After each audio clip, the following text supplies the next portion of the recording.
Karim podcast.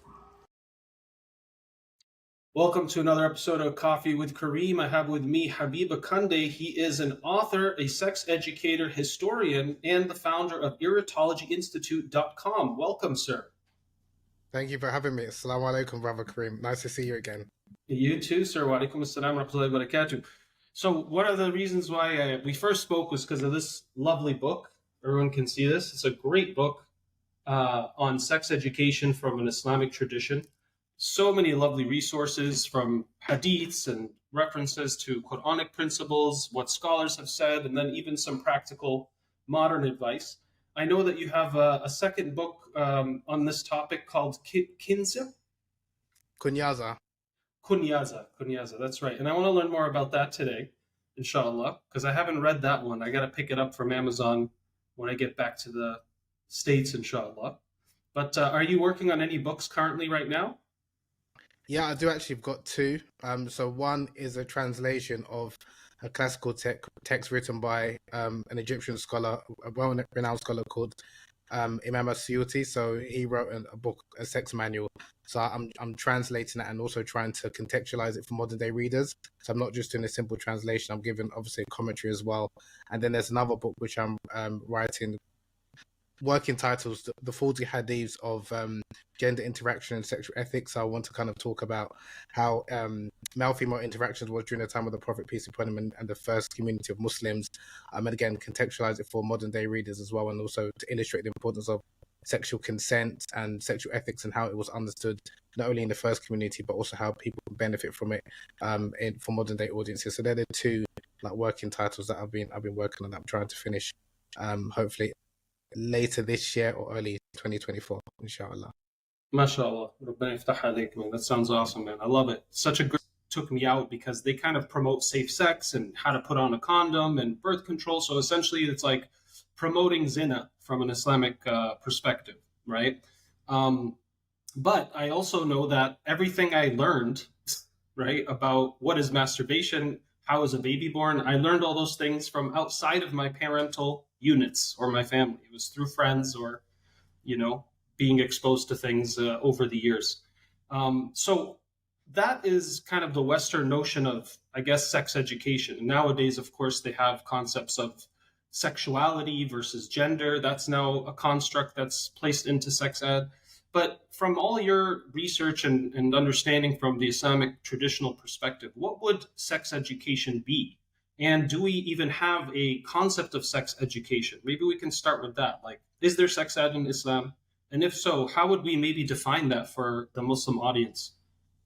Very good question. I would say yes. So from an Islamic framework, and by obviously Islamic framework, I'm referring primarily to the Quran, which is our holy book, and the Sunnah, or the life and the way of the Prophet Muhammad, peace be upon him, which is maintained or documented in traditions known as hadiths. We have many examples both in those two sacred sources of the Quran and the Hadith where Allah subhanahu wa ta'ala, God Almighty, and the Prophet Muhammad, peace be upon him, spoke very frankly about what we consider to be maybe sex ed or human sexuality. So, and I think unfortunately in many Muslim communities we're somewhat, shall I say, obsessed with the rulings in terms of what you can and can't do. But one thing I don't think many Muslims are aware of is that, especially if you look at the Hadith and the Sunnah tradition, you have many examples of the Prophet, peace be upon him, not only speaking about obviously what is permissible and what is impermissible, but also speaking about sexual ethics and sexual pleasure as well, which often I think we don't really kind of hear about. We know generally speaking what is allowed and what's not allowed, but in terms of how one should be in terms of in relations towards their spouse and the importance of prioritizing their spouse's sexual satisfaction, especially the sexual satisfaction of women, that's often not really heard about. And I think especially when we look at sex ed, how it's understood in the first Muslim community, or the first, I would say, 300-400 years of Islam, compared to how it's understood in many Muslim communities nowadays, it's quite different. Because I think their understanding of sex is that, yes, sex is an act which can be a means to earn the pleasure of Allah. So that's why it could be a form of worship. If one is having sexual relations with their spouse, as opposed to having sexual relations with. So, and even the way that Prophet Muhammad, peace be upon him, and the way that a number of the scholars spoke about it, it wasn't just speaking about the rules, which again you find in many Muslim communities, and it wasn't just speaking about the mechanics or the biology of sex or how to have like safe sex, which is quite prevalent in Western sex education. It was one that was, like I said, all encompassing, speaking about the spiritual element, how it can be a means, like I said, to earn divine rewards. It spoke about like the physical act in terms of what is good sex, what is bad sex, what is unhealthy sex, shall we say. And it also spoke about sexual pleasure, which again, in the Western education system, I don't think we hear much about, especially in relation to women's sexual satisfaction. Whereas from the Islamic tradition, a lot of the Muslim scholars, inspired by the Prophet Muhammad, peace be upon him, spoke very candidly about the importance of men delaying their gratification to ensure that their wife is sexually satisfied, sometimes even ensuring that she's sexually satisfied before he's sexually satisfied, because generally, as we know from men, it's relatively quite easy for a man to be sexually satisfied, whereas for women, generally speaking, not only the women need the physical component, but also the emotional and psychological component, which again I think many men generally aren't really as aware of. So it's quite interesting that again, like when you read and study and kind of reflect upon how sex was taught in the early Muslim community and pre-modern times, it was quite a holistic approach. That it wasn't, like I said, just speaking about the legality of sex or the biology of sex, but also speaking about the importance of sexual ethics and sexual pleasure. Wonderful. So it sounds like there's three parts here from your research, that there's what is allowed and not allowed Islamically as far as sexuality. Then there's sexual ethics, and then the science and art of sexual pleasuring of each other, which you could even argue falls under the rights and responsibilities of husband and wife, right? But that oftentimes it's been neglected that the woman is half the population and also has that right. It's not just the man. And so by satisfaction, I'm assuming you're referring to climax or orgasm for women, as well as emotional, psychological, validation or affection and so forth, right? In other words, don't treat your wife like a piece of meat. Correct. Yes and no. So I intentionally use the word sexual satisfaction as opposed to orgasm, because you can have a pleasurable sexual experience without having an orgasm. It's important that True. people understand that, because there is somewhat of, especially nowadays, especially in the West, where yes, there is this onus and encouragement for more women to experience sexual orgasm, but some women, like I said, might have a fulfilling sexual experience without having an orgasm. And as long as the experience is fulfilling and pleasurable, then you don't necessarily need to have an orgasm. So this idea of there being like an orgasm imperative, I don't think that's something that we should necessarily embrace, because again, as long as one is satisfied and fulfilled, obviously with their spouse, that's the most important thing, as opposed to saying that she has to have an orgasm or she has to, for example, squirt or climax. So that's why I prefer to use the term sexual satisfaction or sexual fulfillment, but it does encompass orgasm, but it doesn't have to include orgasm. Right. Yeah, could it even just include intimacy satisfaction? Like some women, from my understanding, they are like, I just want you to hold me for 20 minutes. That's my, that's better to me than sex, like just holding me tight, for example. So Right. it doesn't even always have to get sexual, but it's more about presence, intimacy, connection, love. Right, and I think it's quite, and I love that obviously that now more Muslims are embracing speaking about intimacy and like even like love languages, especially given the popularity of Gary Chapman's work with the 5 love languages. But one of the things that I think we shouldn't be shy to talk about is sexual satisfaction as well, because like you mentioned, there are some women who are more than happy to be comfortable, to be fulfilled with emotional intimacy without any form of physical gratification or sexual satisfaction. But there are some women who do want sexual satisfaction, but because either A, maybe they don't have they don't feel entitled to it, or they think it's a taboo topic because of how they've been raised. And some men feel that women just want intimacy in a sense of love and relationship, but they don't actually want sexual satisfaction. Whereas again, when you look at our tradition, the scholars of the past spoke very frankly not only about emotional fulfillment that women desire, but also about sexual satisfaction. So that's why again that encompasses, like I said, sexual satisfaction, not only the emotional element, but also the physical gratification. And again, it varies from woman to woman. So if a woman finds emotional satisfaction is fulfilling enough for her to be satisfied, then that's fine, that's great. And if another woman finds she wants also sexual satisfaction in the form of an orgasm, then again, the onus is then hopefully on the man obviously they're working together as a couple to try and ensure that the wife reaches that goal. Let's call it a goal of satisfaction. But I think it's important that we are, and that's something that, again, for my research and studies, is that the Muslims of the past, they understood and respected the diversity of human beings in terms of what their wants and needs are. Because I think oftentimes we have this, the way Islam is taught is that you just have this one image of a, like you could say, a Muslim woman, that this is all a Muslim woman wants or needs, and she doesn't necessarily want other things that, again, within the context of a lawful relationship I'm talking about, that a woman like doesn't initiate sex, or it's not befitting or unbecoming of a woman to initiate intimacy. And that's more, I would say, a cultural understanding, that's not necessarily from the religion, because we've got different examples of women initiating or even asking for a man in marriage. Now, we know that in many communities, even in our so-called Western liberated societies, that is extremely taboo for a woman to propose to a man. But we have examples of that within our tradition in the first community of Muslims, where there were examples of women proposing to men for marriage, and it's reported in authentic hadiths like Bukhari's collection. And what's fascinating as well is that you also have some people who were taken aback and troubled by it. So one particular example where a woman proposed to the Prophet, peace be upon him, in front of men and women. There was a group, and Anas, who was a companion, his daughter, she saw that and she was troubled by that, and she accused the woman of lacking haya, of lacking shame. But then Anas, her father, corrected her and said that no, she saw a man that she desired, a righteous man, and she offered herself in marriage. There's nothing wrong with that. So we have examples that even amongst early community, some people had different levels in terms of what they considered to be, shall we say, acceptable. So I think it's important that we as Muslims understand that, because you might not be comfortable with one particular act or thing, it doesn't necessarily mean it's un-Islamic or it's haram. It might be Right. not right for you, which is fine. But to say that should be the case across the board, I think we're doing somewhat of a disservice to people who may feel comfortable to maybe, like I said, initiate intimacy in their relationship and things like that. But because of certain cultural taboos, they feel that they can't, because that's not what a Muslim or a good Muslim shouldn't do.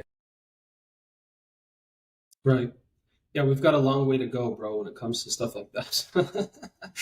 The difference between cultural psychology, understanding of Islam, and personal preferences, and then judgment in between.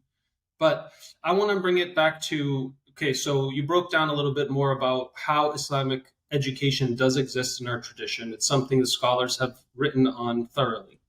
Now, here's the other part, right? I have kids, and there's, of course, that part of me. Even with my wife, we had the discussion of like, when do we talk to our kids about stuff? Because it's going to come up. And I mean, I'm a marriage counselor as well, and I've spoken to many couples who they didn't get any tutorials about anything. They just, Bismillah and figure it out on your own. And look, that's not necessarily a, horrendous thing or necessarily going to set you up for failure, but naturally we will have less anxiety and fear when we understand something, when we're more prepared for something, including sexual activity in our marriage, right? So do the scholars in what you've researched ever give advice around when to talk about sex ed to your children? Like, and if so, what do you talk about? Are you, as straight as you need to be, Actually, just recently, my 7-year-old, who asks a lot of very profound questions, like everything, like what would happen if the sun didn't exist, or can the jinn ever beat the angels in a fight? Like, he's just all over the place with great questions. And one day he asked me at age 7, "Where do babies come from, Baba?" And I was really caught off guard, So I just stuck with a very basic scientific explanation. I said, the man has a special type of water, and he puts this water in, shares this with the mother, and the mother has a special type of biological egg. And I said, it's not an egg like the eggs we eat for breakfast, and it's not a water that we drink. It's a different type of water. And he said, okay, how do you do this exchange? And then I stopped and I said, that's something I'll tell you when you get older. Exactly how that happens. But dad has a special type of water, mom has a special type of egg. And when these come together, they start to form the body, and then Allah chooses to blow a soul into it or not. But at 7, he's already, because he's a very scientific minded kid. So he likes to always ask the nature of things, the cause of things, the roots of things. What are trees made of? What is this made of? Where do babes come from? And so that was the answer I gave him. But did you research anything, or in your research find out any advice from the ulama or scholars around how to approach the subject within our family, specifically with children, either pre-puberty or puberty, or before they're getting married in their 20s or 30s? Yeah. What are your So thoughts? yeah, so that's very interesting question. So because a lot of my research was based on pre-modern scholars, a lot of their work speaking about sex and sexuality was aimed at adults, and the reason why I think it's important that we understand this is because obviously in the pre-modern age they didn't really have this idea of childhood that we have now in terms of like adolescence, that it can extend up until like 18. So a child could be, maybe can end up to maybe 7, 8, 9 years of age, and then even in some cases in some cultures that's even when people enter like marriage and relations. Now of course in our modern age that's more or less impossible, if well not least illegal, it's unlikely to happen. So that's why I think there is a need, and I've come across some contemporary scholars who've kind of spoke about, okay, when is the right time and age to speak to your children? And so it's mainly the contemporary scholars or researchers. What's up, everybody? If you like the show, please subscribe, like, share with your friends, and sponsor us at patreon.com/coffee with Kareem. Thanks for tuning in. I'm going to rely on in terms of discussing this as opposed to like the classical scholars. And a number of them, what they've either said is obviously ensuring that the information that you provide is age appropriate, because it will depend on not only the age but also the maturity of the child. And also in some cases, there are some parents, although they have the knowledge, they feel embarrassed or uncomfortable for whatever reason to impart that knowledge. So then they entrust maybe whether it's another scholar or another teacher or someone within the community like an uncle or aunt to impart that knowledge. And in traditional, like especially in traditional East African and some West African cultures, which I'm quite familiar with as well, that knowledge isn't necessarily taught by the parents, it's taught by like an elder uncle or an elder aunt. And that's even my own personal experience as well. So although yes, I did have sex education in the schooling system, which was quite mechanical and biological, but in terms of like speaking about sex and how a man should be and things like that, and not just going into the halal and haram, but how you should be as a man, and talking about and even answering some of my questions that I had. I didn't have those conversations with my parents, but I had it with an older uncle, an older cousin or an uncle, and I felt more comfortable to have that relationship with them. So I think, and you've got this saying that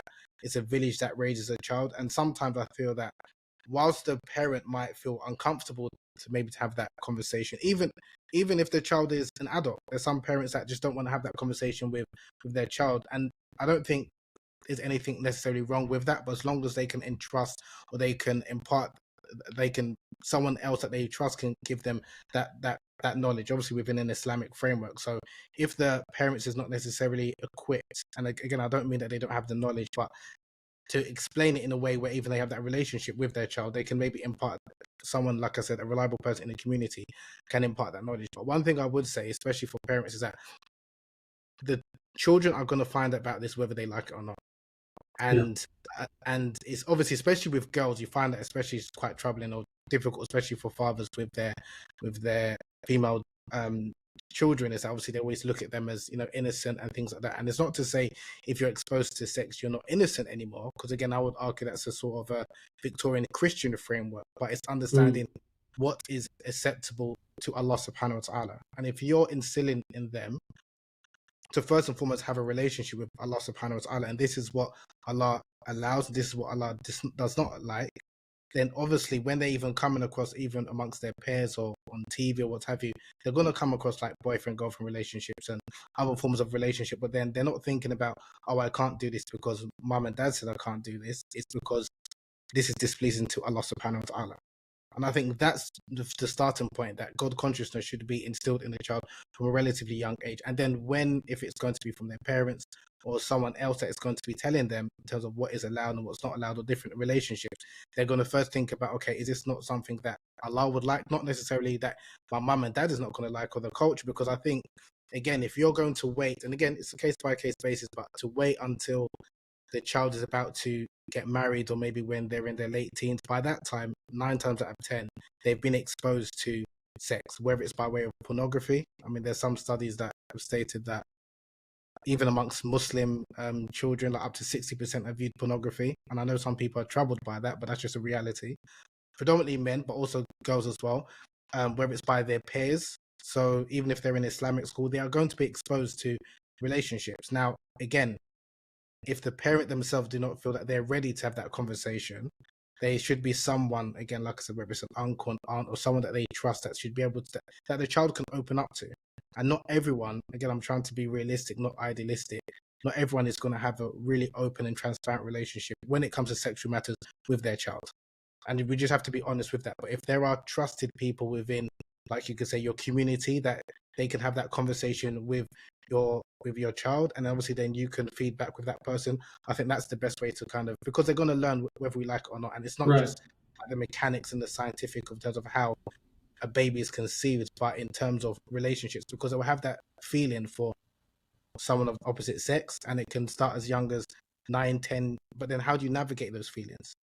You know, Right. you don't want to have that. So it sounds to me, picking up off that point, it sounds to me like we also have to have the discussion with children, not just on the biology or the science or the, halal and haram, which often we talk about, like no girlfriends, no touching, but even the concept of lust itself, right? Sexual passion, desire, um, biochemically, what's happening in our bodies and why, once you, for example, if you're a male or a female and you're now producing eggs or sperm, there's a biological incentive or drive to feel more drawn to the opposite sex by our nature, right? So this is something also we need to discuss. And I'm very interested in knowing, like, when you got that talk from that uncle, like, how did he break it down for you? Do you remember? Like, what was that conversation like in short?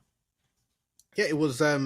So my uncle, although he was obviously significantly older than me, but he was like my older brother that I didn't feel. And the reason why it's important, like even for me, having a relationship with someone like him, was that I could be open with him, so I can talk about those girls that at that time that I was interested in, and he was telling me about the realities and obviously being careful and not just saying, because we both know what is wrong and what is right. So like I said, he didn't shut me down, but he was warning me, but in a way that I can understand that you have to be careful. So he didn't, like I said, the way he navigated speaking about lust and desires is that he first acknowledged that it's natural that you have these desires, but then also spoke about the dangers, and not obviously to have your lust take over. And in terms of, so that's important to understand the consequences. And then obviously then bring in talking about Allah subhanahu wa ta'ala, that, and he didn't even bring my parents, which I think is really important. And I think I kind of appreciated that, is that because my parents, especially at that age, still, and probably up until maybe really recently, considered me to be a child, if that makes sense. Whereas They he always recognized, will. and they always will. That's why, like I said, it can be quite difficult to expect the parent to have that relationship with their child, because they always see that they are still their child, but they always see them as like innocent and things like that. Whereas he saw me as, although I was young, becoming like a man. So I felt like I was having a conversation with a younger man with an older man. So there was like mutual respect, and also that's why, like I said, I can open to him more in terms of what I was going through, and then he can, like I said, advise me in a way where I was more receptive to listen to what he said. Whereas I don't think I could have had that same conversation with my father.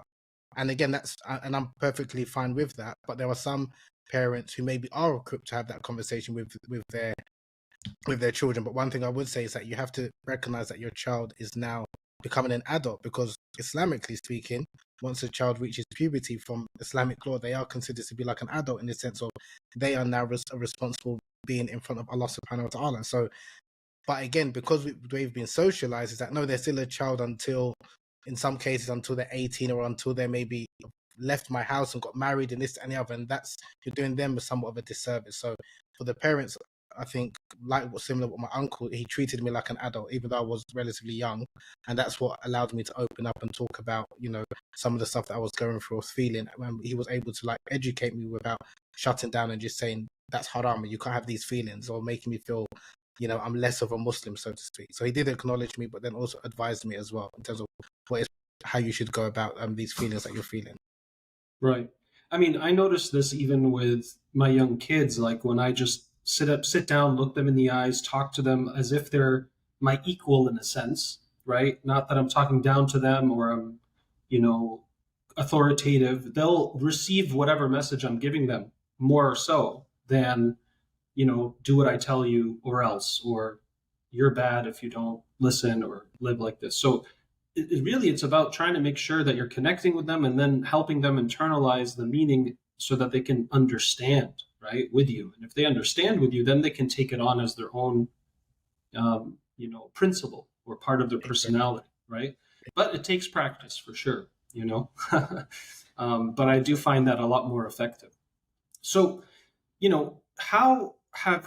what kind of issues have you come across with your work in the Muslim community? Because I know that, me sometimes talking about psychology, I mean, I've heard people say, we don't need psychology, brother, we just need the Quran and Sunnah, right? And that's like psychology. So what about a guy who's going around trying to teach people about female pleasure, orgasm, Sunnah, sexual fulfillment, eroticism? I mean, there must have been some pushback or difficulties at times from the Muslim community. And I'm sure many have also embraced it and found it refreshing.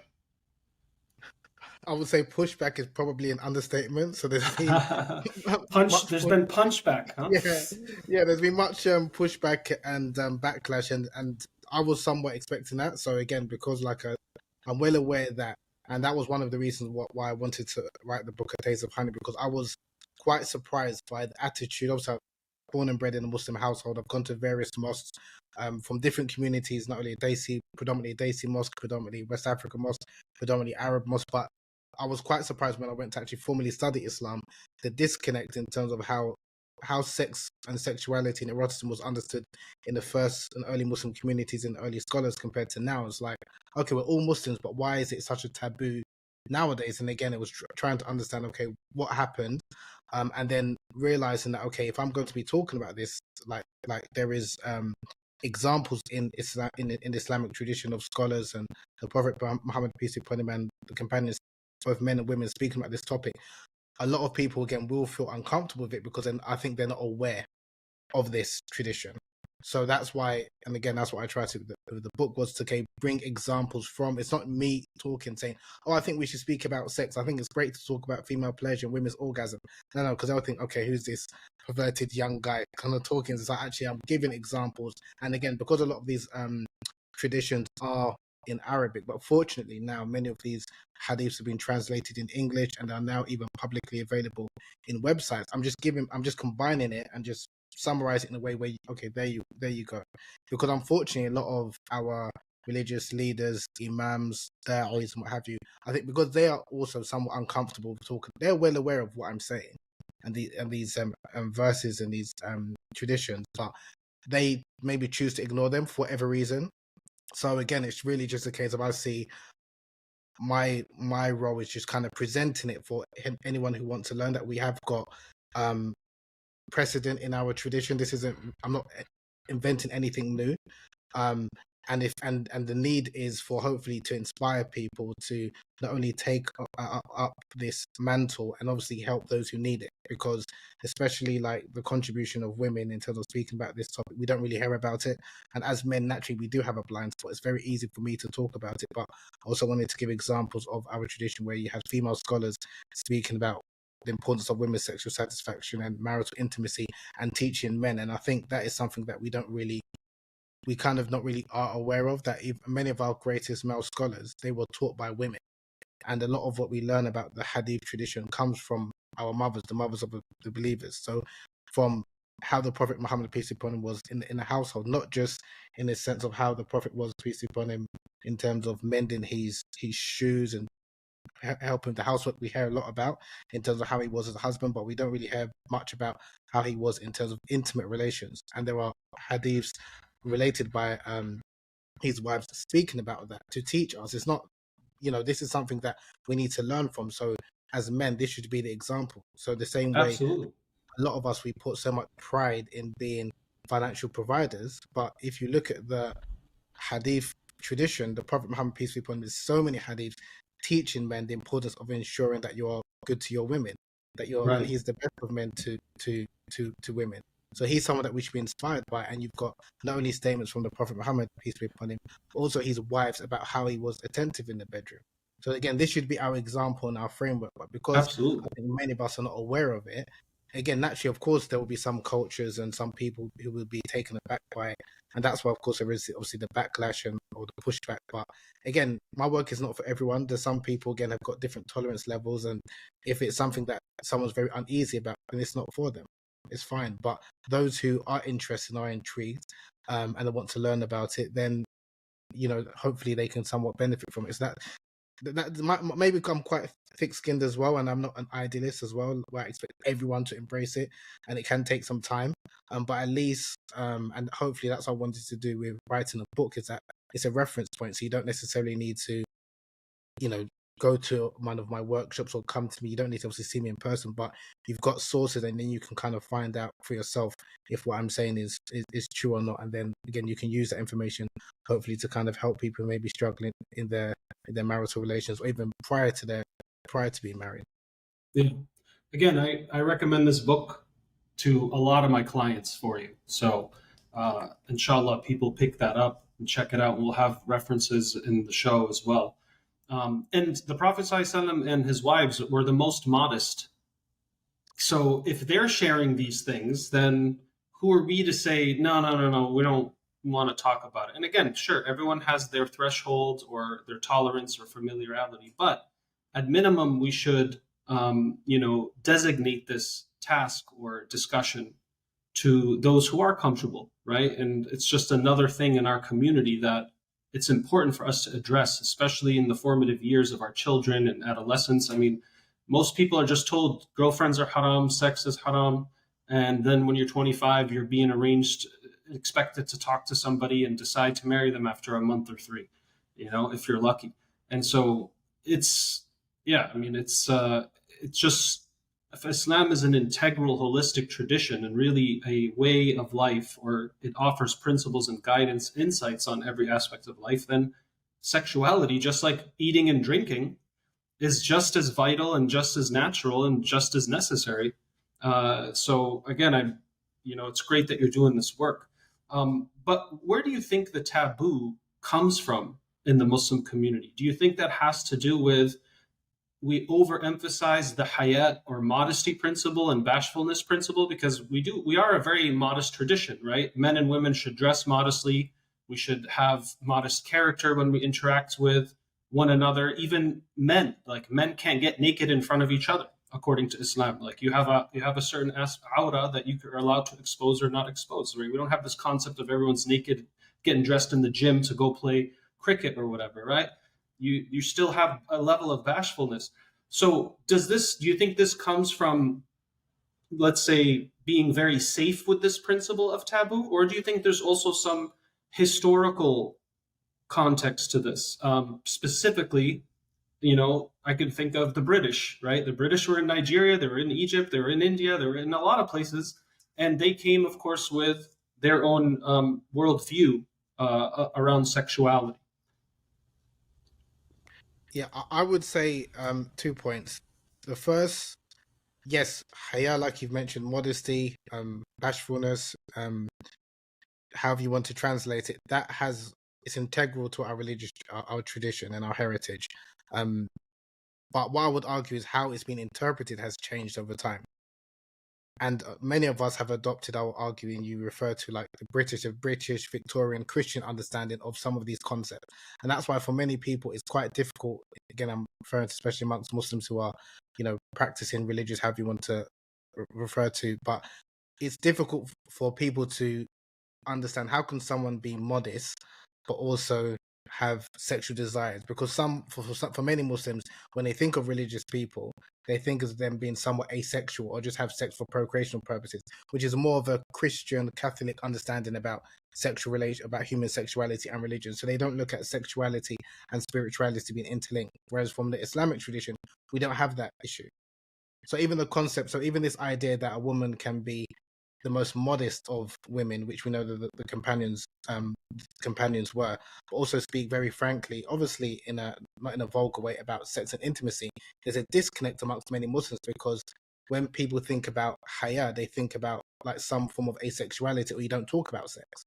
But Yeah, again, I would argue, like complete abstinence versus, right, let's say, temporary abstinence, i.e., right. not to commit zina, but it should be a topic that you're familiar with and something you are going to enjoy within the boundaries of Allah, like anything else: food, drink, fun times, etc.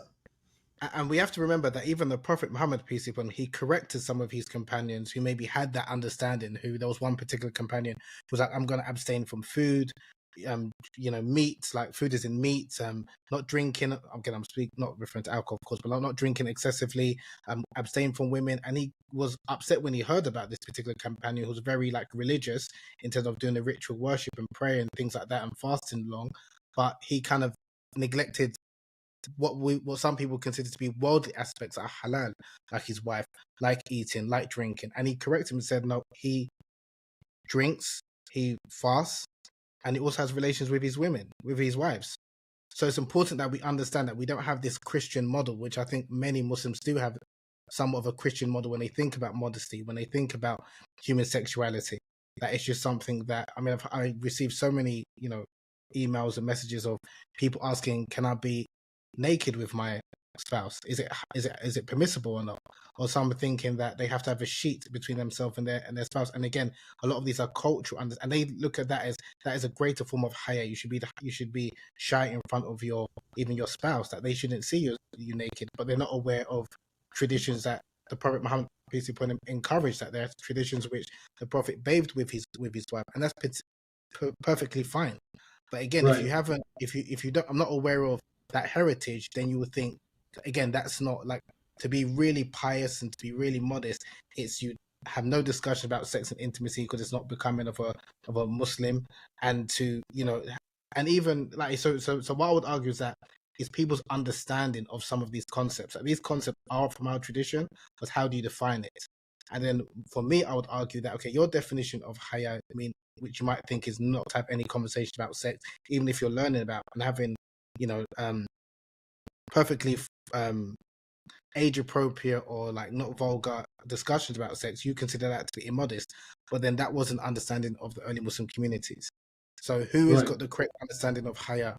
Shall we go with them who were the best of people, or should we go with us who we are colonized people? And I would argue that many of us have adopted, like I said, a more Victorian Christian understanding about human sexuality, about bashfulness, about even our views of women, and that's why there's a disconnect in terms of us being modest people, but feeling that even the way we treat women, or even like with the whole gender segregation issue, that we are more like fixated upon women's dress, about women's conduct, about what a woman can and can't say, um, compared to the early Muslim community. So that's why I think it's always important to give examples from the early Muslim community, because there always are examples, and then we can reflect and think, actually, maybe the way we understand what haya to be, maybe we have misunderstood, or we're applying a threshold that is more excessive than what the religion actually permits. So that's why it's always an interesting one, because I think haya is often weaponized, especially with the work that I do. So people, you lack haya, you lack shame, and this, that, and the other.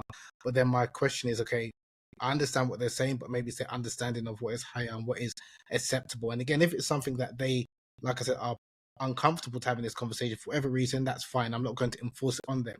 But to say that Right. this is the But they Islamic have to standard, acknowledge it's their cultural programming as well, a lot of right? people I aren't mean, aware of that. that's the bottom line, I mean, I remember once giving a seminar about and this topic came up, and I shared with the audience, when Umar ibn Al Khattab radiallahu anhu went to the Prophet sallallahu and was very worried about how he had relations with his wife the night prior. He said, "Oh Rasulullah, I'm destroyed," or something to that effect, or I'm in trouble, right?" And he said something to the effect of, "I entered my wife from the back." And the Prophet ﷺ asked him, like, specifically, was it the vaginal or the anal canal? Right?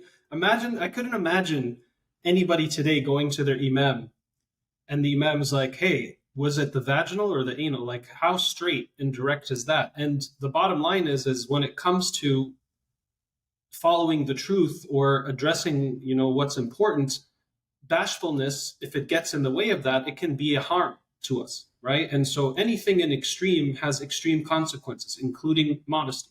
Just like if someone prayed 24 hours a day and was a burden on his society or his family and doesn't provide, or everyone has to buy him dinner every day, that's not a righteous man, right? You know, and so the Prophet's sunnah was balance and moderation. As you also mentioned, he slept some nights and other nights he was intimate with his wives. He fasts some days, other days he eats, right? And so um, it's interesting like that Umar ibn Al Khattab, who we all know, radiallahu anhu, was one of the best, was able to have that vulnerability, honesty, safety, comfort to be worried about something so private and then go and get clarification, right? That's one that always struck me, that hadith. You're familiar with this, or did I get it right? No, you did. I mean, there's so many hadiths like that, and what I agree with you, and I think this is where, because we do have people like, when I mean people like Umar, not in terms of how great of a man he was, but in terms of who want that information, but they feel that there are not enough people within the religious community who they can open up with, and I'm saying that's a problem. Where the Prophet, because you had an example of, yes, Umar, who was vulnerable and needed guidance, but he knew that in the Prophet Muhammad sallallahu alaihi wasallam is someone who is not going to shut him down, someone who's going to give him obviously the correct ruling and correct advice and listen to him. Whereas I think for many of us, we find it's quite difficult to imagine.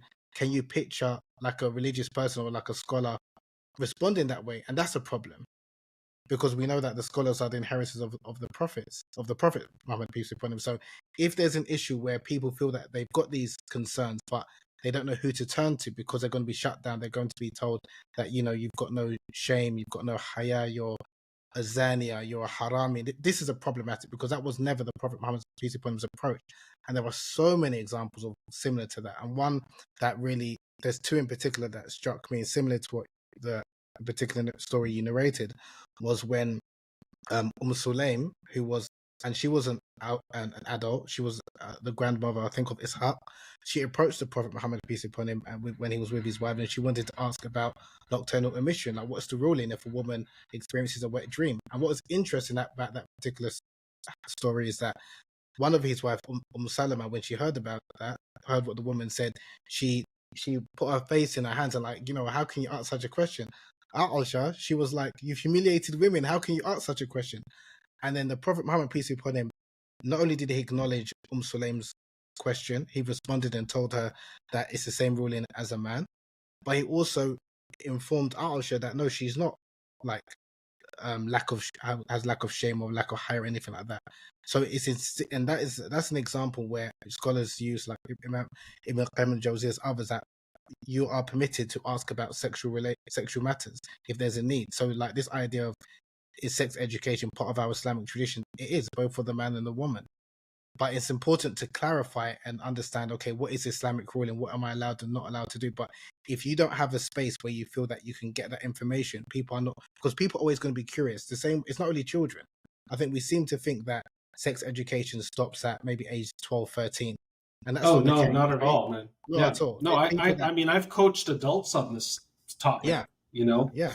And there's so many examples within our tradition, and that's why. And there's more hadiths that I've come across where the Prophet Muhammad, peace be upon him, is teaching men about how to please their wives, how to sexually satisfy their wives, not just speak about the tell us halal. another hadith or two, or kind of unique gems that you had found that's like, oh my god, like if only people knew about this. Like, what would be another one that you've read or come across or that struck you, like the one about Umar?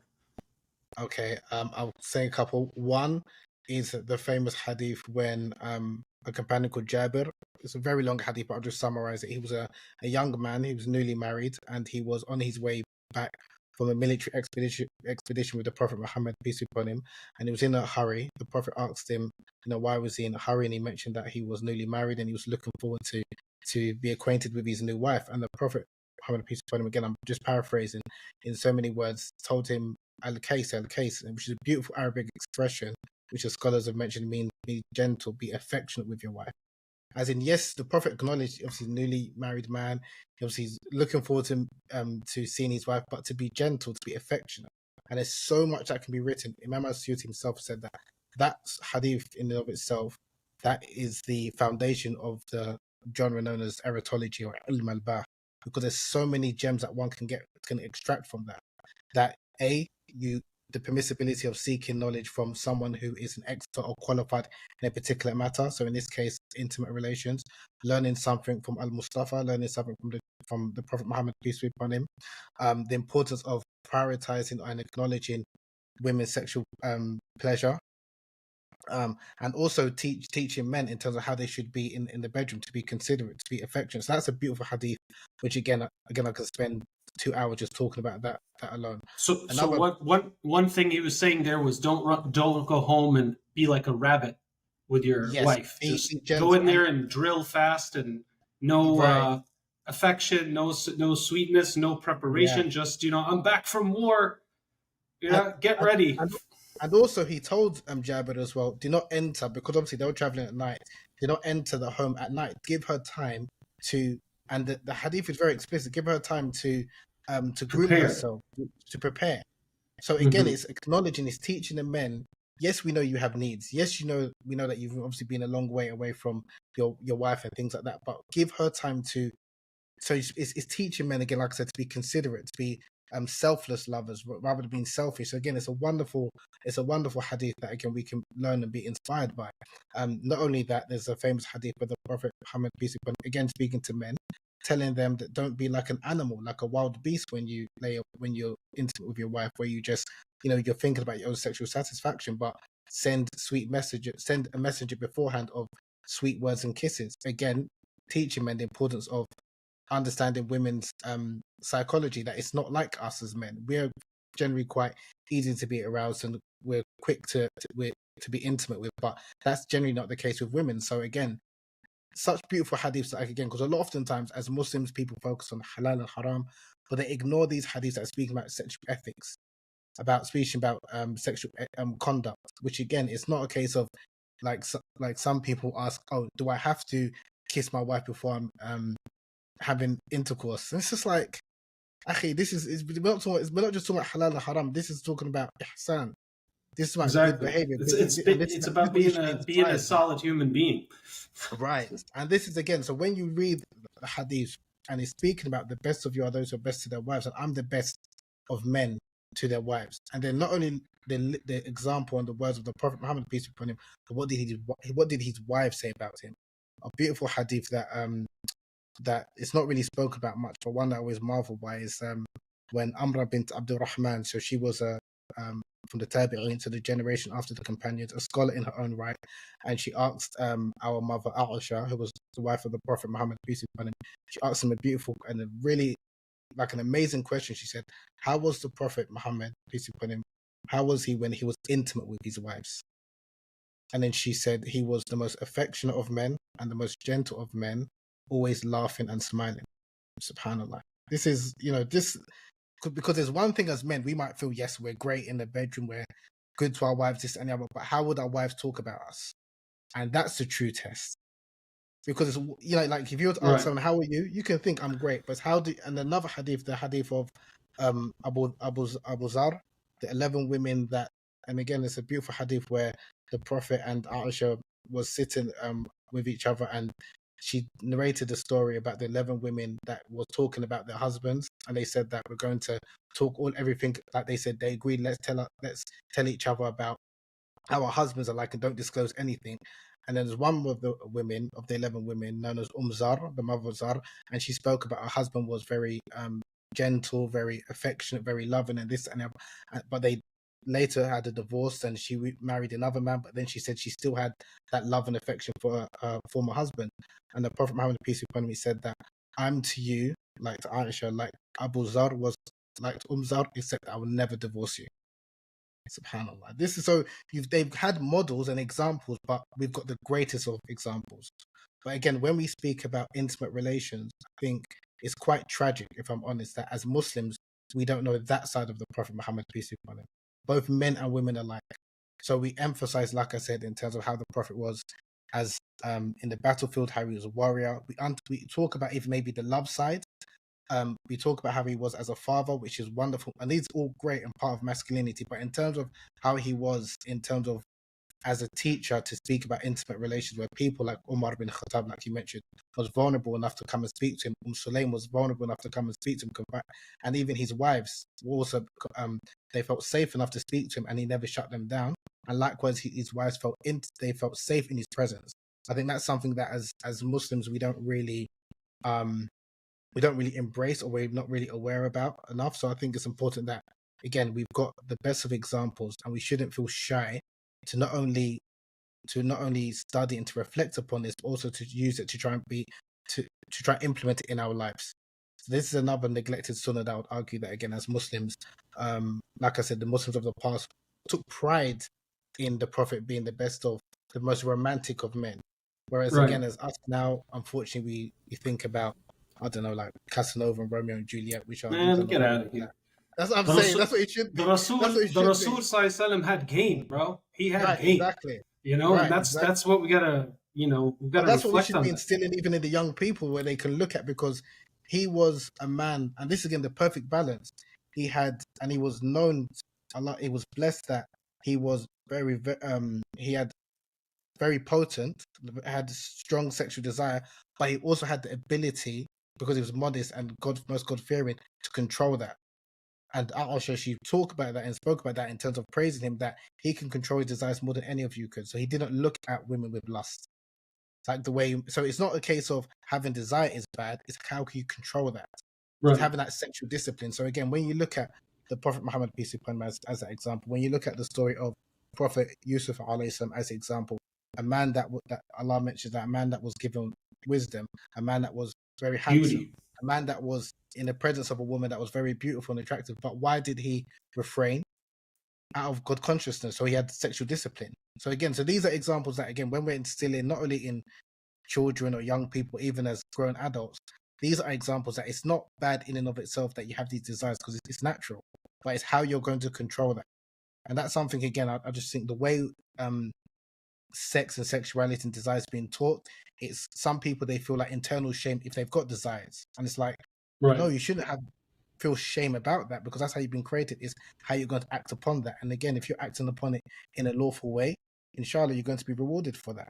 And then if you do slip, which some people, we are human beings, you can slip, what do you do next? You turn to Allah subhanahu wa ta'ala. And there are examples of, like the famous story where the man went to the Prophet, peace be upon him, and he said something similar to what Umar said, that he felt like he was finished, and and the Prophet said, like, why, what happened? And he mentioned that he was fondling with a woman that, again, that wasn't his wife. And the Prophet mentioned and told him that you should make tawbah, like there's still a way out.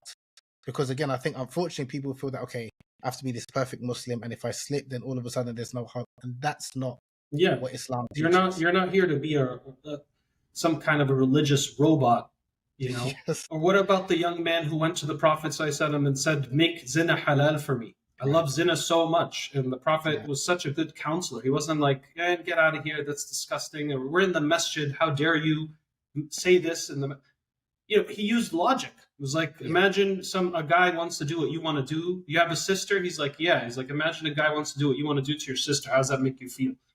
How about your aunt, your mother? And he started to realize there's an impact in society, and if I love for others what you love for yourself, and if you hate something for yourself, then you should hate it for others. Certainly you don't want to be the person who causes it, right? So it's like, and the man said, I walked in loving zina more than anything, and after that counseling session I walked out detesting it more than anything. Why? Because he used reason, he empathized with him, he didn't shut him down, he didn't make him feel like he was a pervert. He understood, like, it's a desire, it's maybe a struggle that the man has, and he talked it out with him. And so it's almost like you need safety, accessibility, and availability. Those three things are very important for establishing connection and intimacy and learning, right? The Prophet ﷺ made you feel safe. He was available for people, whether it was a little kid or an old grandma, and he was accessible, right? And so, wait, what did I say? Safety, availability, and accessibility? Accessible, yes. SubhanAllah, I agree. I think, no, I love that. I think what you mentioned, again, especially around safety, and it's quite interesting because, again, amongst a lot of psychologists now and feminists, like, they're speaking now about the importance of women feeling safe in order to feel um, aroused and sexually fulfilled and things like that. And that's something that even in debates about what constitutes consent, because it's now moved from being just a legal definition to now being a moral and somewhat political definition. Because generally, when people think about consent, again, I'm speaking within like a not a Islamic framework, but they consider like lawful sex as anything that's consensual between two consensual adults. But then you can have a situation where women are consenting, as in they haven't outwardly said no, but they still didn't want it because they didn't feel safe, or women having sex out of politeness. So now there's even a number of psychologists and, like I said, who are now trying to understand, okay, how can we help women have safe, good, fulfilling sex, and the importance of being safe. And that's something that, and this is even something that I've noticed a number of Muslim women that are kind of complaining about that. So, okay, yes, I'm married, I'm with my husband, I know it's halal, but I don't feel safe in his presence. I don't feel comfortable. Whereas the men haven't maybe had that education. They're thinking, you're my wife, I've got a right to have these relations. And it's like, yes, you have a right in terms of you've got a legal right, but if it's going to harm her, if it's going to make her feel pain, then you shouldn't be having intimate relations with her. But if you're just thinking about intimacy just in terms of halal and haram, yes, you've got a legal right, but it doesn't mean you have a right to have relations with her. It's going to harm her, if it's going to, like, again, if she's not feeling comfortable, safe in your presence. And this is why I definitely think there's more work that needs to be done for women to know that they're entitled to safety and to feel pleasured, but also for men to understand, okay, yes, you're in the realm of halal relationship now that you're married, but there's still work it's that very needs to be done. yeah, binary and superficial, akhi, to think like that. Yeah. You know, I mean, I've heard it from women over the years, like, I don't even enjoy sex with my husband. I just do it because I fear Allah, or I know it's his right. But you never hear them say, it's also, isn't it my right to have pleasure, satisfaction, safety? It's like, yes, it is. Oh, but he'll never do that. He doesn't understand, right? I mean, let's use a simple metaphor of eating chicken is halal. Imagine your wife boiled chicken for you every day and just threw it on top of a boiled potato and gave it to you, said, Bismillah, here's your dinner. You're like, what is this? Has no flavor. There's no, art to this. It's the same thing every time. It's so boring or unfulfilling. It's like, what are you complaining about? It's halal. And I made you food. It's like, we like things when there's ihsan, right? Some spices, some different recipes, different ways to present it. Our sexuality should be no different. In fact, I would even argue in our times, we need to invest in our sexual education and our sexual implementation with husband and wife, because the era we live in, we've never seen a generation or a time where the fitna has been this bad, in my opinion, right? And it's only getting worse. I mean, tomorrow, akhi, we're going to have probably, who knows? I mean, in fiqh, we're going to have to start addressing whether or not having sex with a human android is considered halal or haram, or is it really zina because it doesn't have a human soul. I mean, this is the direction we're going to. Sex dolls and androids one day, right? We already know porn is destroying so many households and people's mentalities and intimacy systems. Lack of God, lack of morality in certain parts of the world, not everywhere. And it's easier, especially for Muslims in the West, sometimes to go commit zina than to try to get married. I mean, I know sisters and brothers who've tried to do the halal and get married, and then all these other problems come up, whether it's the mahar or the mothers got into a fight or there's racism and things keep getting postponed, and they fall back on, well, I'm just going to go get a girlfriend and boyfriend. Khalas, I keep trying to do the halal and it's not working. And that's because the fitna the Muslims are causing, because of their lack of education, rationale, practicality, and being stuck in their ways or being stubborn. And so the times we live in is so difficult for people to try to be good when it comes to sexuality already. And now on top of it, we're not really offering, and by we, I mean, Muslim communities have to also recognize that, this type of knowledge, education, as well as preparation, right? Like, we still have the problem of helping people get married in a lot of, especially where Muslims are minorities in the West. Like, it's hard for people to find a good spouse, right? And so that is just included in this whole relationship dimension of our tradition that tends to be lacking, right? But those are some of the other thoughts that came up for me, is like, if we need to be investing in our knowledge of sexuality, eritology, more than ever today because of the fitna we live in. I wanted to get your clarification. What is erotology exactly? You mentioned there's an Arabic phrase for this as well. So, sexuality, from my understanding, is what you're allowed and not allowed to do as far as sexual activity, right? And so that includes everything that has to do with physical contact between husband and wife that results in pleasure or connection or affection, right? So that can go from kissing to sucking an earlobe or foot massage to everything in between, down to all the sexual things that can occur. And we know that there's two things that are haram in Sharia: menstrual sex and anal sex. Is there anything else that you've come across that's haram? I mean, maybe you could also throw in, because again, there's a trend now with what's it called, like, inflicting pain during sexuality. I forget the phrase. BDSM. Yeah, like BDSM, right? Like that could be considered haram as well because it's causing, let's say, harm or something, right? But like, yeah, like that's my understanding of sexuality. Is that your understanding? And what's the difference between that and now erotology or eroticism? Yeah, so erotology refers to the study of desire and act of lovemaking. So that's what erotology refers to.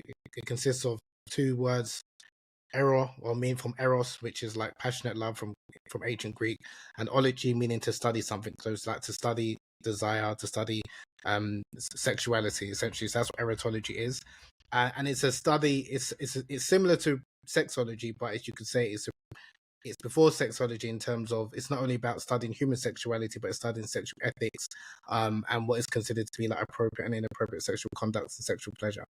The Arabic term, ilm al-bah, meaning ilm meaning knowledge, and al-bah meaning sex. So generally referred to as sexual intercourse, means the study of sex, and it's generally, again, those two terms are used interchangeably: ilm al-bah and erotology. There's also some scholars refer to ilm al-bah, call it ilm al-nikah.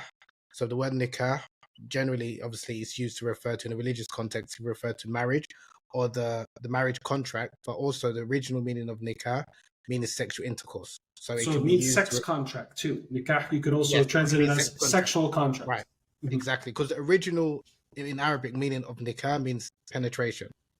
So the idea is, obviously, in order to have like lawful sex, you obviously have a marriage contract, so like a sexual contract, and it's an Islamic genre. It's an Islamic science that, like I said, in the pre-modern times, many Muslim scholars wrote books about erotology or ilm al-bah, ilm al-nikah at length, such as Sexuality.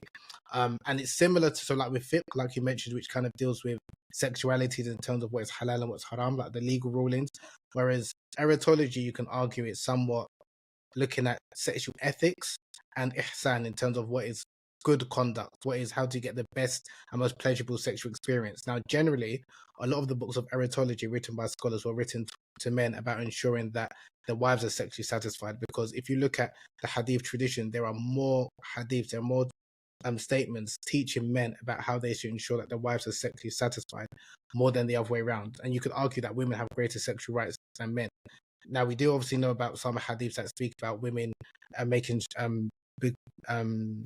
compliant to the husband's wishes and in the bedroom, but in terms of how to ensure that the wives are sexually satisfied and things like that, there's more hadith speaking to men from the Prophet Muhammad, peace be upon him, directing in terms of how they should be considerate and affectionate towards women. And this, like I said, inspired a number of Muslim scholars to kind of write at length about not only the intricacies and the nuances of human sexuality from the Quran and the Hadith, but also from other traditions. So they read the translated works of ancient Greeks about erotology, also from the works of ancient Indians, like the Kama Sutra tradition that was translated into Arabic, and then you had scholars writing about this topic, but from, you could say, an Islamic framework. And like you mentioned, which I do agree with, that there's going to be like a fiqh of, can you have intimate relations with robots and all of it, because these are new issues that are really, Muslims are being affected by. And you had scholars of those past speaking about issues that obviously in their respective societies that they were dealing with. So fiqh is always something that's ever evolving because it's responding to human issues. And one of the troubling things, just in addition to what you said, that I've found, especially in the UK, is that not only there's a lot of difficulty to get married, there's a great deal of difficulty to have a sustaining, pleasurable, healthy marriage. Right. Because what happens, especially with, I've come across with some brothers that, okay, maybe this took them quite a while to get married. Now they've got married, they might have spent an exorbitant mahar. Now they feel they have a sense of ownership over the woman. And then they expect and they look at like, and they view marriage as if I've purchased you, so now I have the right to you whichever way I right. And that's wrong. That's not Islamic. But Totally. there's also that this problem that now But can it's a consequence of how materialistic some Muslim weddings and expectations have become. And so correct. you do feel that, right? Like I can see a person, like half of my savings is gone, and for some 6 hour, 8 hour party, so everyone can just show off and invite 500 people I don't even know. And now how does that affect you psychologically as a man? And this idea of ownership, right? Like how much I gave up or sacrificed or like, of course. And it's because we're not following the Sunnah to begin with. Like as Yeah. far as what is a walima, and Allah doesn't like those who are miserly or overspend and are exuberant and show off. So what's the middle, right? And nowadays, akhi, you actually have, numbers that the typical young Muslim woman, like at least in the United States, like if you went around and interviewed, like how much money does your future husband have to make? How much does the mahar have to be? And they actually have numbers that they've been conditioned to think like, oh, it has to be at least 50K mahar or 100,000. The ring has to be 3 months salary, like all this rubbish, right? And these are just, constructs that are going to set us up into more fitna like this, right? And again, it's not any man who does that, like thinks they own their wife or they purchased him, has, that's a complete misunderstanding. But I'm just mentioning how this sociological communitarian factor that we as the elders or parents who facilitate these things actually don't realize we're playing a role in causing harm in these relationships being not long-term and sustainable because of these types of resentments that could occur because of a lack of putting first things first, right? I think yeah, I agree with that. I think and I've seen also that as well on our side of the pond where it's like women are expecting like 3 times the average or higher average man's salary in terms of like the mahar, and it's just like they look at it seems like they look at marriage as just quite transactional, as in, no, if you want me, you need to pay this, like. And in some cultures, because I can understand, especially in some North African and some West African cultures, the mahar is quite high, or what they will give is like an initial mahar, and then if we get divorced, there's a mahar that is really high. So in a sense, to protect mahar, yes, to protect the divorce wife. insurance. Right. So I can understand again from a sociological perspective how that came about, but it's, if you've got two people, they're two adults, for whatever reason the relationship doesn't work out, they've had appropriate counseling, this, that, and the other, but because of this mu'akhar, there's no way out. So then you're effectively trapped, or the man is, and then Right. he's still a human being. He But has needs. part of that, I just want to say, like, why is this idea there, this mu'akhar, and it usually being a lot more than the mahar? Part of it is also because of our stigma around marrying someone who's been divorced. It's like if we didn't have that problem, then we wouldn't, try to ironclad every little silly situation like this and put such huge risk and burden. And it's like, and then we wonder why there's so many families, relationships suffering. If a guy feels like he's stuck, or if he lives in the West, he doesn't want to get divorced because he knows, it's not going to be helpful for him or financially and so on. I mean, yeah, there's just so many factors, I think, that influence our relationships. 100%. And that's why it's not just a one solution, because yes, it's easy to say follow the Quran and Sunnah, marriage should be made easy, but then the reality, like what you refer to, which I agree entirely, is that it's to protect particularly the woman, because in a lot of Muslim communities, unfortunately, there's so much stigma on divorce that a lot of women know that if they were or their parents know that if a woman was divorced, it's very unlikely for her to remarry. Whereas obviously when we look at the early Muslim community, they didn't have that stigma. You have so many examples of women that were married, divorced 2, 3, 4 times, and there was no shame attached towards divorce the way it is nowadays. And that's why, again, it's not just a case of make marriage so easy, but also our attitudes towards divorce also needs to change. Because, like I said, if a relationship doesn't work for whatever reason, a woman should be able to to remarry relatively easy. But it's not only the issue that it's not really the women that have that issue, I would say. It's the men and how we view purity and this idea that, you have to only marry a virgin, she can't be touched, or let alone be married, having been married before. And it's quite strange because even outside the Muslim community, like in the West, non-Muslims, people also will look at, so if someone's had 3 or 4 long-term committed relationships, that's fine. But if they were to hear someone's been divorced twice, there's more stigma attached towards that person. Again, because of the Christian model that, yes, ideally marriage should be forever, but things might not work out. You can go your own ways, and Islamically, that's okay. But Well, because Islamically, it's a contract, right? It's a contract. If I had 3 or 4 different jobs in the last 15 years, you wouldn't say you're unemployable, or even if I quit 2, got fired from the other 2, that doesn't mean I'm no good now, right? And so, but yeah, I mean, I hear what you're saying, but you're right. There is these constructs of it has to be forever, even though that's also absurd. Nothing's forever, right? Anyways, but Yeah. But again, it's like when we're speaking about the concept of haya, it's like I would argue we've adopted either a Victorian Christian, extremely prudish approach to understanding of haya. Similarly, the way we look at marriage and divorce, that if a woman has been divorced, people think something's wrong with her, she's broken. Why is it the marriage didn't work out? And that's not only Muslim circles, but Western circles. But if a woman has had relationships and dated and hasn't worked out, people wouldn't have that same view. And I'm always perplexed by that. Is that, okay, why is it if a woman is, like I said, had 3 or 4 relationships, again, generally amongst non-Muslims, is not seen as anything. It's like she's learned from it. But if she's had 1 or 2 divorces, it's like, because marriage is supposed to be final. It's supposed to be your soul tie or your soulmate. And if that doesn't work out, then you're inherently broken and wrong. And that's not the Islamic understanding. So there is a lot of work that I think needs to be done in terms of changing our understanding towards not only about intimacy, but marriage and divorce. Because again, we might be able to solve one issue where marriage is made relatively easy. But then if you've still got the stigma towards divorce, even if a woman's married very easily, she wouldn't necessarily want to maybe get divorced because it's going to be very difficult to remarry. And especially because a lot of the Muslim men might have the attitude that I can't marry a woman that's been divorced before. And that's like, from Islamic perspective, that's absurd where, because that's not from it our can happen heritage. to men too, by the way. I remember a few cases where men were divorced, no kids even, but sometimes they may have kids. And it would be a turnoff for the family that he was courting, right? Like, no, he's been married before or he has a kid.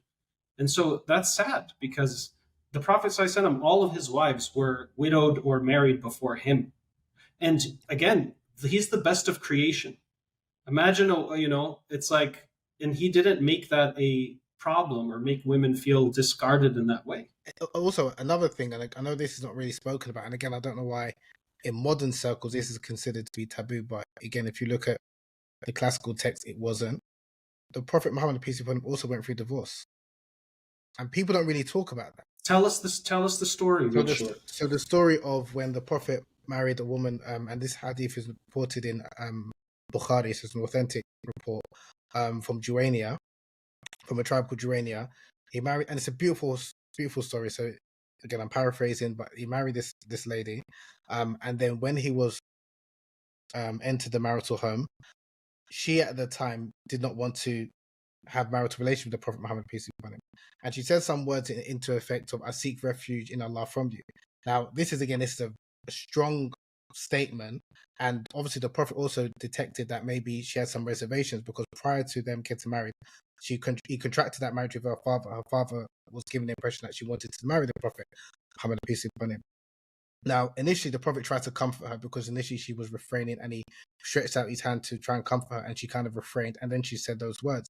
And then the Prophet Muhammad, peace be upon him, obviously understood that she didn't want to remain married to him, so he let her go. And he said he told his companion, let her go back to her family, and then he also said, give her two white linen, like 2 gifts as well, to treat her well as a gift. So not only did they divorce amicably, but also gave her a parting gift. Now, there was this is not seen as, hashly like shameful, or how can the Prophet go for divorce? But also, what's also important is that the Prophet did not enforce himself on his wife. This was his wife that he was legitimately, obviously, married to. For whatever reason, she didn't want to continue relations. That's fine. He didn't force. He didn't say the angels will curse you. How can you Right. do? You know, I'm the messenger of I'm the Allah. Are message you of Allah. nuts? And this is something that even that story that people don't really know about that.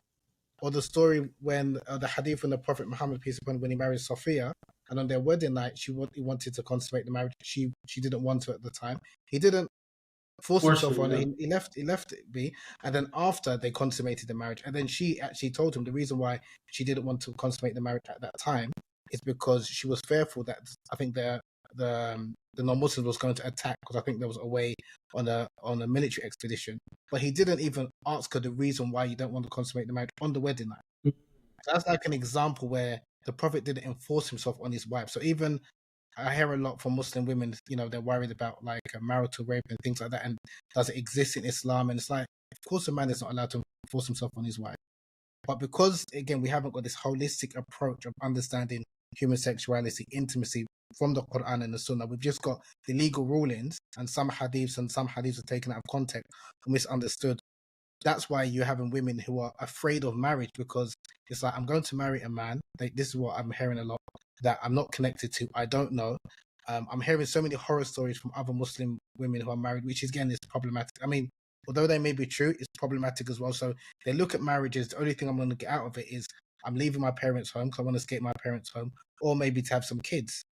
But in terms of having a healthy, loving, affectionate relationship with another human being, with your spouse that hopefully you're attracted to, that's not really spoken about. It's just like a transactional marriage that I'm going to get the kids some money and then I can go on some this, and that's problematic. So this, you know, loving marriage that we see from the examples of the Prophet Muhammad peace be upon him, that is something that we should also inspire to have, both men and women alike. But because we don't have these, we don't hear about these stories, we're not educating from like a holistic framework. We just look at marriages, like I said, purely for procreational purposes, or some cases kind of get out of our parental home, which is again, it's What happened to it being half our deen? You know, yeah, it's a spiritual, emotional, personal, transformative journey, isn't it?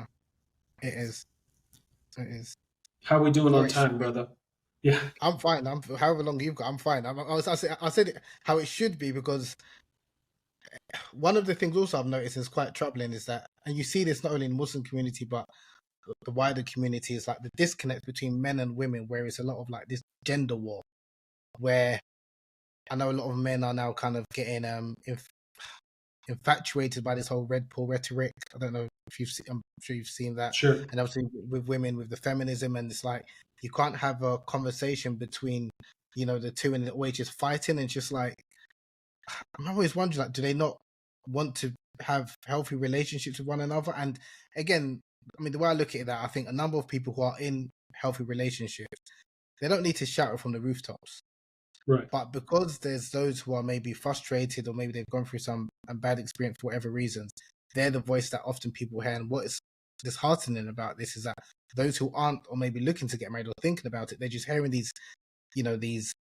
voices, these dissenting voices, and they're just thinking it's no point getting married, or men are like this, or women are thinking, or men think women are like this. It's like they don't look at as marriage as something that's going to not only nourish their mind and body, but also their soul. They don't look at it as something that they want to be part of. Right. And there's so much It just seems like a big threat, risk, danger, rather yeah, than sakina, mawaddatan, wa rahma, and all these things that the Quran tells us. If it's a healthy marriage, you're going to experience this type of fulfillment, right?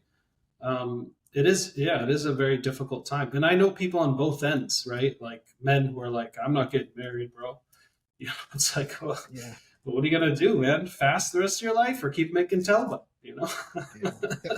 No, that's just reality, because it's and again, I can understand, because if someone has gone through um a difficult marriage, both male or female, it can affect, of course, we're human beings and you wouldn't want to go through that. So then it's like, okay, but my question is, do you still want to have that relationships?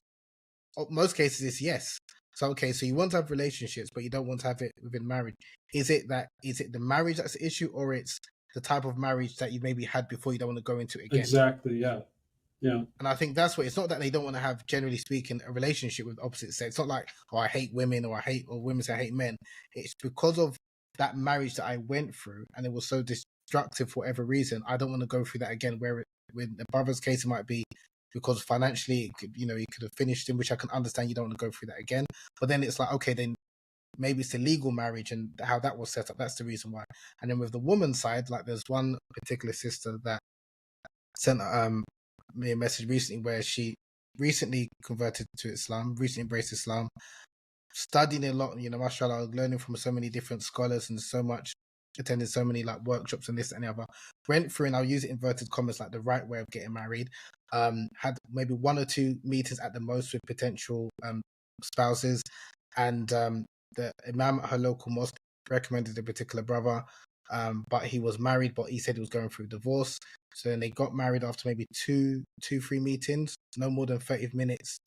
So she didn't really get to know that particular man. And she'd been married before. I mean, she'd had relations before, she's got a child. So it's not like she was, she has had any experience with the opposite sex.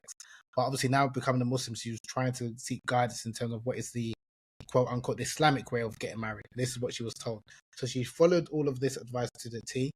Then when she got married, she was married for maybe like, I think no more than 4 or 5 months, she wanted a divorce because the husband didn't even introduce her to his family. He was still married. She was basically like a secret second wife. He just have relations with her, fulfill his desires, then leave, wouldn't even spend some time with her, didn't even get to know her, wasn't interested even in her daughter. And so for her, it was this, I've done everything what I was told to do, like the Islamic way, and this is the result. I'd rather continue dating how I was before as a non-Muslim because I would have a better connection. And this is a problem. Better what experience. I was trying to explain is that this isn't Islam. It's a very obviously bad experience that you had, but just because you had some people who are maybe knowledgeable who gave this stamp of approval, and this person appeared to be religious because they had a beard and spoke Arabic every now and again, it doesn't mean that this was the marriage that the Prophet Muhammad, peace be upon him, and Allah is speaking about in the Quran. And that's a problem. So you've got that issue as well, where I see that those type of marriages a lot. And again, that's why people are like anti like religious marriages, because of some, again, bad experiences. And I'll argue that's not from the religion. Right. Yeah, no, people's trauma is for real. And, once you experience a traumatic event around any subject or topic, you're naturally going to be extra protective, right? And your threat response is on alert. But yeah, it is sad to hear such stories like this, because there's a lot of people, hence that statement, no good deed goes unpunished. I never liked the statement, but in certain cases it does apply. Like, I'm trying to do the good, I'm trying to do the right thing, and then this happens to me, right? And then sometimes if we're immature in our iman, we say, why did God do this to me? I was trying to do the right thing. I was trying to follow his religion. I was trying to please Allah the whole time, and then I get shafted,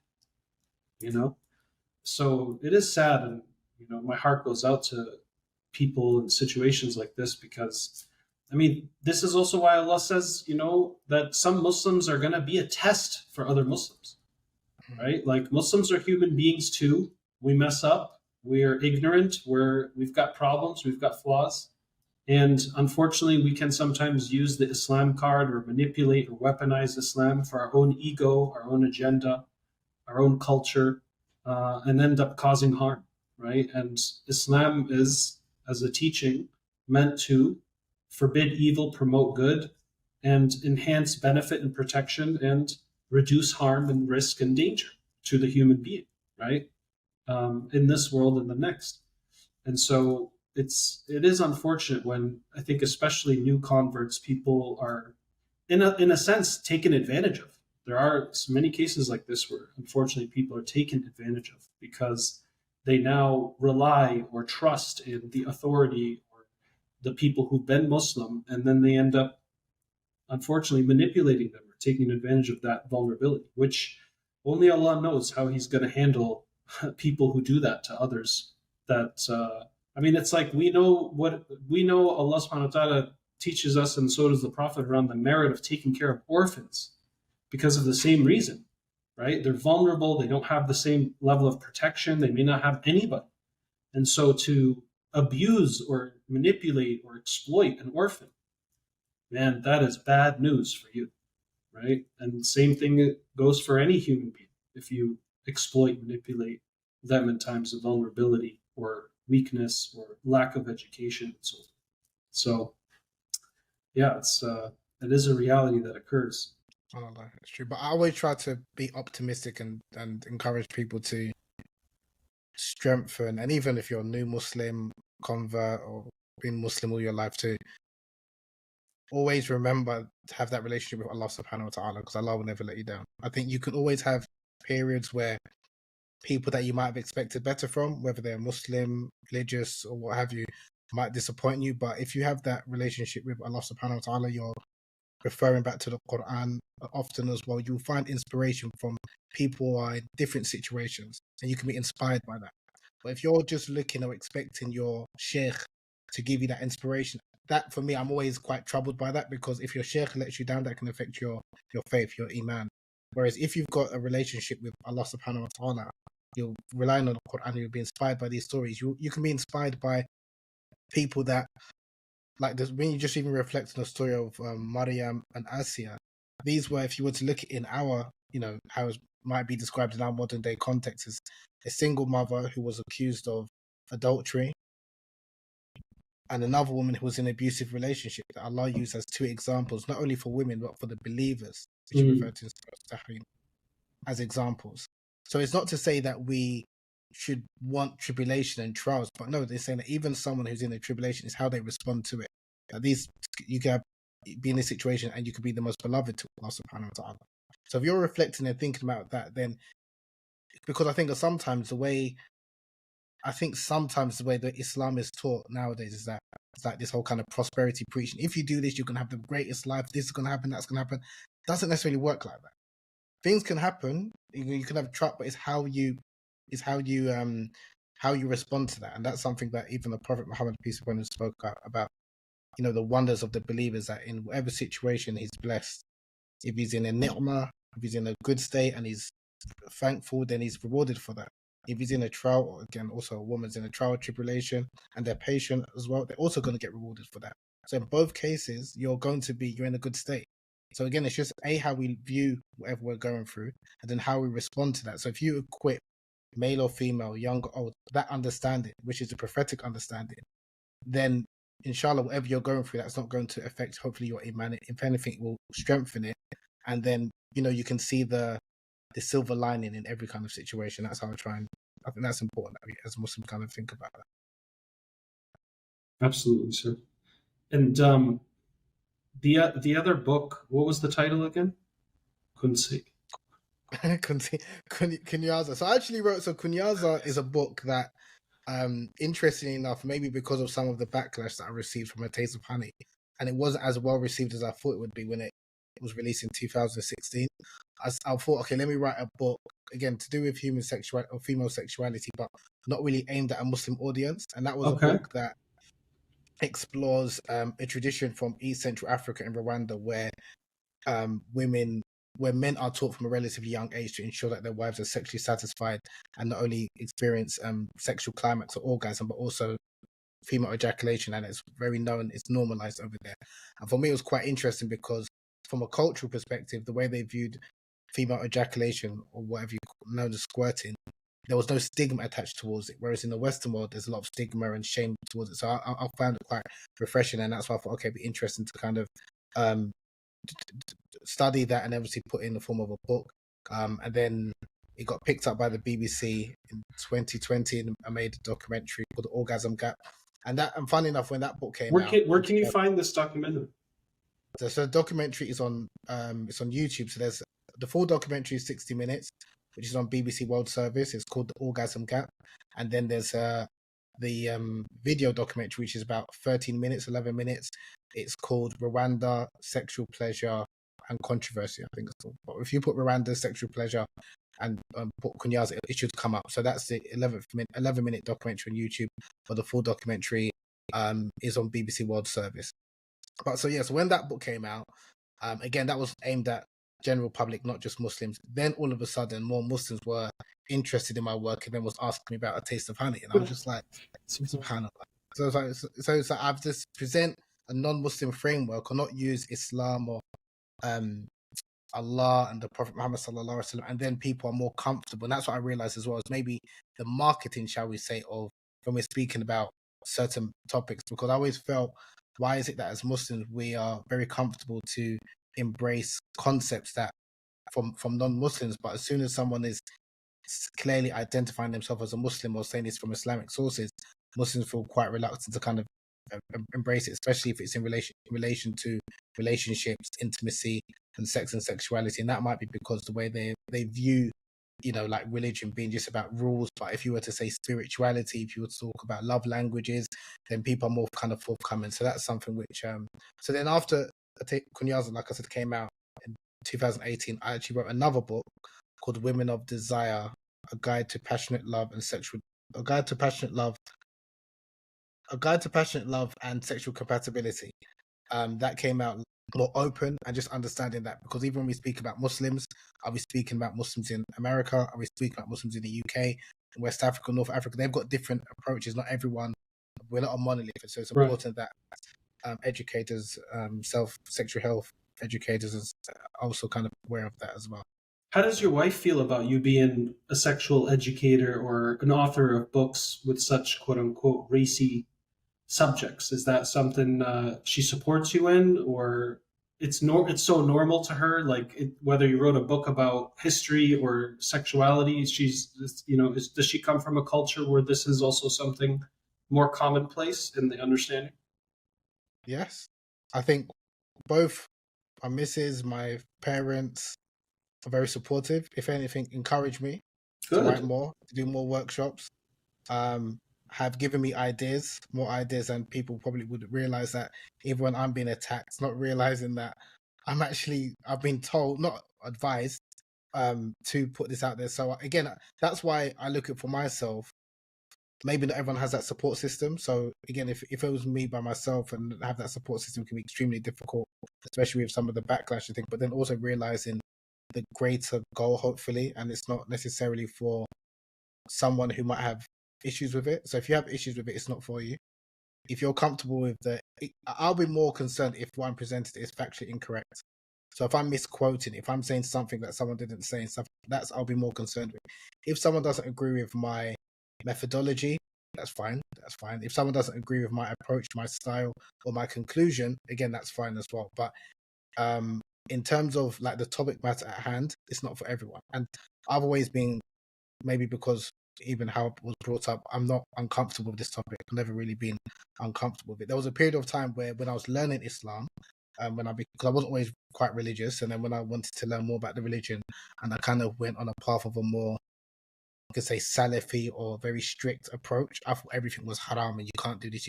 So when I was in that period of my life, then yes, I would have felt really shocked to kind of talk about this topic, because I thought it was inappropriate and un-Islamic and haram. But when I found out that no, actually there is a heritage of scholars speaking about this, and then I realized that again, some communities again are more comfortable with it than others.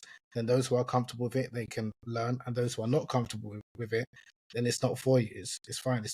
It doesn't have to be for everyone. And I think it's important that people understand that, because I think sometimes people feel that they need everyone to validate or approve their work, and no, I think that's a very hard ask.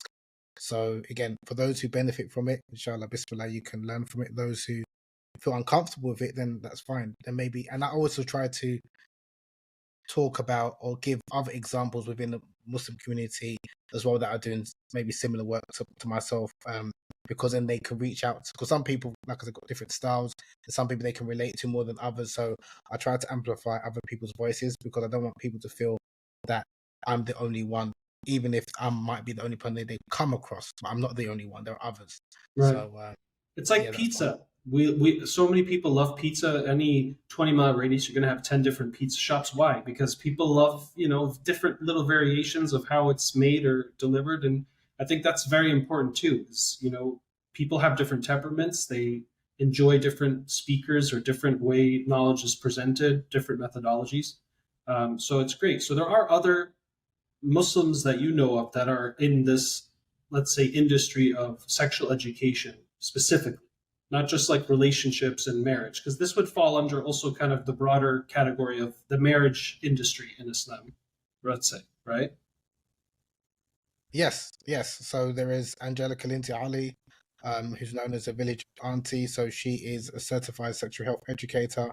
over 20 years of experience teaching such matters, not only about homosexuality, but also about intimacy. She's also trained religiously as well, so she understands fiqh and things like that. So, and she's so well versed in not only the traditional Islamic sciences, but also understands from contemporary sexologists and erotologists and the like. So she's definitely someone that I respect her work highly and try to amplify her voice as well as others. There's other people, like I said, in the community that teach, like Vaginismus, like Amira Zaki, she's based in the UK. Fetz Rafiq, again based in the UK. Mariam Lemu, who's a marriage counselor and speaks about intimacy. She's based in Nigeria. So there are many. And again, like I said, and I think it's important to highlight these voices, especially the women voices, is because often I think it's better that women go to women. If I'm honest with you, I don't Sure. think it should be like More going to a comfortable. man all the time, be more comfortable. But I think one of the challenges is that some women feel like only men are the authority, and that's problematic because No. within our tradition, like I mentioned earlier, like with Aisha, our mother, who was an authority in Islam, she was a scholar in her own right, and men and women used to seek knowledge from her. So it's important that those voices are amplified, and then people can, and then also there's men like yourself who are doing great work, and also people that they respect, that they research, not just because someone has studied Islam, or maybe they're married and all of a sudden they're trained to be a counselor or a psychologist or a therapist, because there's a difference between being married and being successfully married or happily married or in a healthy relationship. So it's those individuals, again, who had the necessary training that I'll try and amplify their voices, not just because someone is a Muslim. Because I do get some people who just reach out and say, oh, I've just started this page, I'm trying to promote and be a marriage counselor, can you like share my page? And I just don't reply. So I don't get paid by promoting people's work, but it's people that I've either appreciated or acknowledged or respect their work. I'll share it, but not just because someone is see this as a new business that they can try and like, they want to get a bit of followers. I don't do it for anyone. So Right on. Well, I respect your work. I love it. It's great to have this conversation today. And again, people check out A Taste of Honey. We'll have a list of Brother Habib's books, his website, workshops online at erotologyinstitute.com. That's where they can also go and learn online. work and your company, how can people contact you? Again, because I'm going to clip this part, so that's I why. appreciate it. Yeah, Noor, you can find my work.